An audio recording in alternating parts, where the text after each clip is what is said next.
Welcome to the channel. Yes, நான் தான் உங்கள் ஆராமு. எல்லோரும் எப்படி இருக்கீங்க? எல்லோரும் நல்லா இருக்கீங்கன்னு நினைக்கிறேன். நானும் நல்லா இருக்கேன். ஸோ நம்ம இந்த வீடியோவில் பார்ட் 2 பார்க்க போகிறோம். எஸ், நம்ம பத்மநாபம் பேலஸோட அரண்மனைகள் எப்படி கட்டப்பட்டிருக்குன்னு பார்ட் 1லேயும் அதோட ஹிஸ்ட்ரியும் பார்த்தோம். இது வந்து பார்ட் 2. இதில் என்னென்னு பார்த்தீங்கன்னா, அவங்க யூஸ் பண்ண சிற்பங்கள், கல்வெட்டுகள், ஆயுதங்கள், போருக்கெல்லாம் போகும்போது எடுத்துகிட்டு போகக்கூடிய எல்லா விதமான பழைய காலத்தில் யூஸ் பண்ண எல்லா இதுவுமே அங்கே இருக்குது. விளக்குகள், அதுக்கப்புறம் நிறைய சிற்பங்கள், அதாவது சாமி சிலைகள் தான் அதிகமாகவே அங்கே காணப்பட்டது. ஸோ அது எல்லாமே நம்ம ஒவ்வொன்றா பார்க்குறோம் இந்த ஃபோட்டோ. நெக்ஸ்ட் என்னென்னு பார்த்திங்கன்னா, போரில் கூட துப்பாக்கிகள் யூஸ் பண்ணுறது, ஈட்டி யூஸ் பண்ணுறது, இந்த இதெல்லாமே தனித்தனியாக வச்சுருந்தாங்க. மனுஷனை எப்படி அந்த சங்கிலி கூண்டுக்குள்ளே போட்டு எப்படி சாவடிக்கிறாங்க, அந்த சங்கிலி கூண்டு எல்லாமே அங்கே வச்சுருந்தாங்க. ஸோ இது எல்லாமே பார்க்குறதுக்கு வித்தியாசமாக தாங்க இருந்துச்சு. ஸோ அதை வந்து பார்த்தா அதை பார்த்திங்கன்னா கத்தி, அருவாள், அப்புறம் ஈட்டி எல்லாமே, அதே மாதிரி சாமி சிலைகளுக்கு பூஜைக்கு யூஸ் பண்ண அந்த கடையம், சங்கிலி, கைவிலங்கு அப்படின்னு நிறைய வச்சுருந்தாங்க.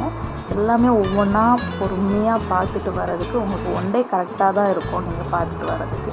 இதெல்லாம் பார்த்திங்கன்னா வித்தியாசமான துப்பாக்கிகள்லாம் இருந்துச்சுங்க.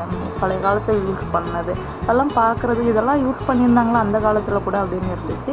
அதுக்கப்புறம் பழைய காலத்தில் அவங்க என்னென்னலாம் யூஸ் பண்ணியிருந்தாங்க, எப்படி எப்படிலாம் இருந்தாங்க அப்படிங்கிறத ஃபோட்டோ எடுத்து அங்கே போட்டிருந்தாங்க.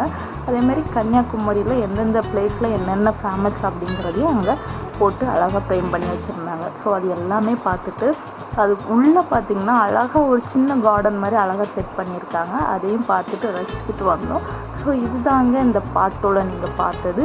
எப்படி இருக்குதுன்னு நீங்கள் சொல்லுங்கள். இதில் வந்து பார்த்திங்கன்னா அரசரோட அந்த அரசவைகள் எப்படி இருந்துச்சு, கலை நிகழ்ச்சிகள் எப்படி கொண்டாடினாங்க, அவங்க பழைய காலத்து கோயில் திருவிழாக்கள் எப்படி கொண்டாடினாங்க, அந்த அரண்மனை கட்டமைப்பு எப்படி இருக்குது, எவ்வளோ சதுரடியில் கட்டியிருக்காங்க அப்படிங்கிற வரைபடங்கள் முதல் எல்லாமே அங்கே கொடுத்துருந்தாங்க. எல்லாமே பார்த்துட்டு வர்றதுக்கு நல்லா இருந்துச்சுங்க. பழைய காலத்து சிற்பங்கள்லாம் பார்த்திங்கன்னா இதெல்லாம் இருந்துச்சு, இந்த மாதிரி சாமிகள்லாம் இருந்தாங்களா, இந்த மாதிரி சாமிகள்லாம் நம்ம எங்கே பார்த்துருக்கோம் அப்படிங்கிற மாதிரி இருந்துச்சு ஒவ்வொன்றும் பார்க்குறதுக்கு. ஆனால் இந்த ஃபோட்டோஸ்லாம் அங்கே இருக்கிறது அற்புதமான காட்சி. இதை நீங்களும் மறக்காமல் பாருங்கன்னு நான் கேட்குறேன். இதுதாங்க நம்ம பார்க்குறோம். மேலும் நான் வேறொரு வீடியோவில் உங்களை சந்திக்கிறேன். அது வரைக்கும் உங்களிடம் விடைபெறுவது அமர். ஸோ இந்த வீடியோவில் பார்க்குறதுல ஏதாவது மிஸ்டேக் இருந்தாலும் நீங்கள் தயவுசெய்து கமெண்ட்டில் சொல்லுங்கள். நெக்ஸ்ட்டு பார்த்திங்கன்னா, நான் போடுற வீடியோலாம் உங்களுக்கு நோட்டிஃபிகேஷன் காட்டுறதுக்காக மறக்காமல் சப்ஸ்கிரைப் பண்ணுங்கள், லைக் பண்ணுங்கள், ஷேர் பண்ணுங்கள். தேங்க்யூ.